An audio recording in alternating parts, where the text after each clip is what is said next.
Hi everyone. Today's video has 3 points and you're going to want to stick around because the third point is a secret as to the one attribute you're going to need, which most people don't tell you you will when it comes to self-publishing. So the topic we're discussing today is why don't they teach this about self-publishing? Now, when you're getting started with self-publishing and you've got your very first book and perhaps you haven't even finished writing it, but you take a course on self-publishing, you begin to understand that maybe this thing is a little more complicated than you thought. Now, there's something that in most courses, a secret that these instructors and these fake gurus in many cases aren't telling you about self-publishing, and that's what I want to explore a little bit in today's video. This is Chris Baird from SelfPublishingMadeEasyNow.com, where self-publishing doesn't have to be so hard. Hit the subscribe button if you find this video helpful. I'm doing the best that I can to get the help that you need for getting your books onto the market. And check out below in the description and grab a copy of my absolutely free self-publishing checklist to make sure that you're not missing any of the secrets in order to get your book published and selling. So, to start a fire. Now, when I was in the military for 9 years, I was doing survival training in the Rocky Mountains of Colorado. And that involves a lot of things, anywhere from trapping animals to building shelters. But in this case, it was building a fire. How exactly do we go about building a fire? Well, the step number one is we're going to take a course on building a fire where somebody's going to show us what is necessary to get a fire going for survival. Well, the instructors, they make it look so easy. They simply take this and they take that and they split this piece of wood and they combine it this way and they light it and then they have a fire. The thing is they're showing videos of how to do this process, and we're seeing slides of how to do this process, but there's really not so much one-on-one hands-on training, something along the lines of coaching or something that we would be looking at here in order to help with this process. And so suddenly, I find myself out in the Rocky Mountains, no longer sitting in a classroom auditorium learning about survival, but actually out in the Rocky Mountains. We've built our structure. I'm getting a little bit tired. We're hungry. We have a rabbit we're going to eat, but we need a fire. But this shouldn't be a problem because after all, I've seen the instructors show me on the videos how to go about doing this. Well, the problem is that they give you a wet log that they've soaked in the river. They give you have a knife that you have with you, and you have one matchstick that you're expected to get the fire started with.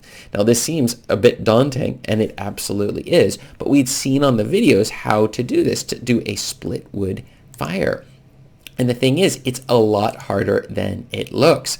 But by practicing and going through more than one matchstick over a period of time, we're able to actually get it set up properly so that the fire gets started. And even here in the mountains of Norway, I still use those very skill sets that I developed in the Air Force in the United States in Colorado inside on the Rocky Mountains there, trying to get the fire started.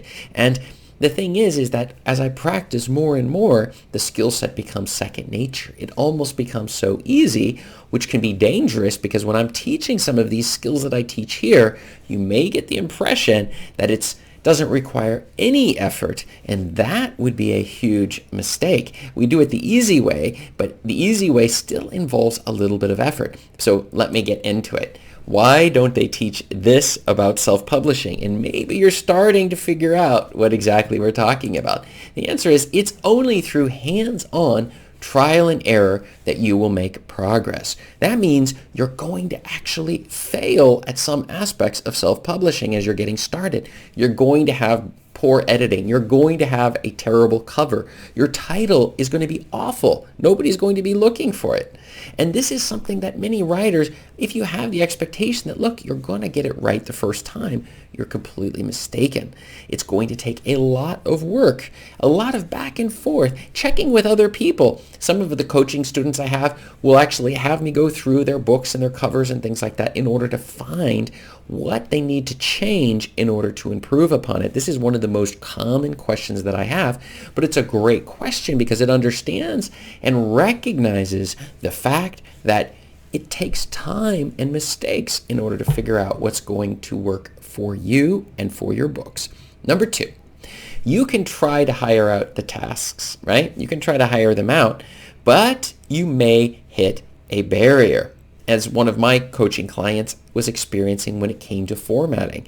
And I also had the exact identical experience where, okay, look, this book formatting thing is very confusing and frustrating, so I will just hire a freelancer on Fiverr or Upwork who's going to be able to break it down and be able to put the thing into the correct format, and then we just upload it. Now, I would not, by the way, recommend you give your password away to anyone, including me.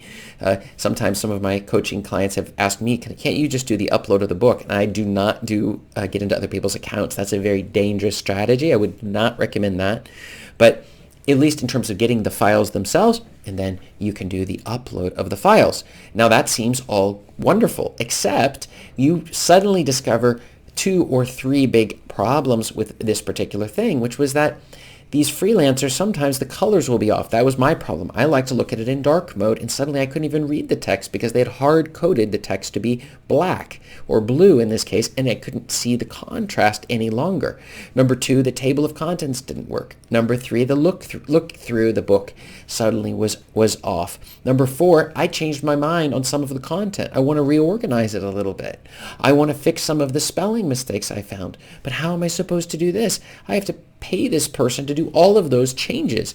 That's one of the reasons I use the Juto tool, which you find below in the description of my affiliate link, to do the formatting, because it makes it a lot easier to do this. Now, one of my recent coaching clients, I actually did do I took the book and put it through the Juto tool, but it still requires, and I do understand there's an awful lot of menus and things like that, but if we use a little bit of time, it can be figured out, in terms of going through those steps in order to get your book formatted. I've taken a lot of the work out of it by creating my master template for Juto that makes it possible to quickly pull your manuscript right into the tool. Then we can reorganize the order of things. We can change the chapter headings. We can modify the fonts. We have all sorts of stuff. We click one button, we have our paperback. One button, we have our hardback. One button, we have our Kindle version, or the version we're going to be using when we put it onto Smashwords or Draft to Digital. And so this particular method here of doing it is by far the most effective. And I'm saying that there are some skills you can simply not hire out. Now, some of the fake gurus will tell you, look, you can just hire other people to do everything, write the book, format the book, all of it, and that'll be just fine. But I'm telling you, this is a terrible idea. You need to sort of invest a little bit of time. Now, I understand nothing is easy when we get started, but as we're slowly moving into it, if we have the time to stay focused, we can learn the steps, especially if we can go back and forth a bit. That's what I do with coaching clients all the time, back and forth until we figure out what works best for you in terms of the process. But you definitely want to format the book yourself. You do not want to give this to somebody else. You want to be able to make small changes, hit a button, and you have your new version out of your book. And this is something that is completely doable for anyone. But I do understand it takes some time to learn, and if you're not technically, I don't really understand all this technology, then, well, that's what coaching is for. So this ability to get in there with hands-on help when it comes to that, and that's one of the reasons I offer self-publishing coaching below in the description. But you don't have to. You can also just ask me in the comments. I do that for free all day long. Number 3, and this is our secret answer of the day, the top attribute you need for self-publishing is not being a great writer, but having grit and just learning and practicing. Grit is by all measures the most important skill set you're going to need, and all of these courses you take, they don't tell you this, but that is it. You're sticking to this one thing. I am going to succeed at self-publishing. I am going to get these books done. I understand I'm going to make mistakes, and it's going to be challenging during some portions of the self-publishing process, as you find in the checklist in the description there. Whereas you're going through it, some of these steps are trickier, but I'm going to ask Chris how to go about fixing these issues and what's the fastest way to reach my goal, no matter which step you're in. Just ask me in the comments. This is so easy. It's free, and I respond to 100% of all comments in the comment section, and we will work through your book here. So that's just a heads up. Some people may not have fully understood that, but that is something that I offer to everyone. In addition, moving on to the final thing here, it is that what is the most important thing you have learned? I want to know what you've learned. What is it that you have learned that you haven't learned from maybe some of these fake gurus? And check up above me here for more video answers to your self-publishing questions. Thanks.